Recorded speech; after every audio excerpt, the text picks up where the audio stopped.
Hey everyone, welcome to Man Who Eats, and today I'm eating tequila marinated flank steak on the Big Green Egg. Let's get started.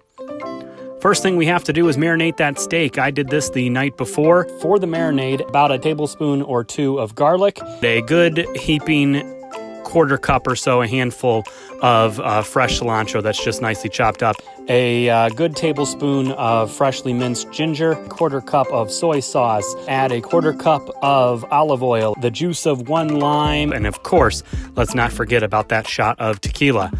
Whisk that all together and go ahead and put your flank steak into a bag and pour this over the top. It acts more like a wet rub than a true marinade, but it serves the same purpose. We're going to put that in the fridge overnight and cook that tomorrow. All right, when you are ready to eat this, about 24 hours later, let's get the Big Green Egg heated up to 600 to 700 degrees to get a nice sear on this. This is a thin piece of meat, so you don't need to cook it very long on either side. I went a total of about 2.5 minutes per side, rotating it around the grate to get those nice grill marks on it.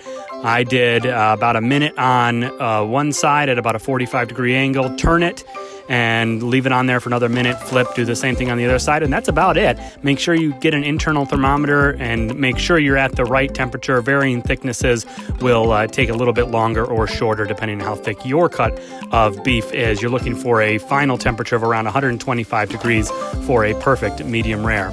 Once it comes off the grill, let it rest for about 5 minutes, then slice it up, and you should see exactly what you're seeing in front of you right now, that perfect medium rare with a nice sear on the outside. You can use this steak on salads, which is what I ended up doing tonight, or you can put them into tacos or pretty much anything you want. It's a really good marinade that you can use on a lot of different cuts of beef to get that end product that's just so tasty. Make sure you hit that like and subscribe button and be notified every time we post a new recipe. And as always, you can find this recipe at manwhoeats.com. See you next time.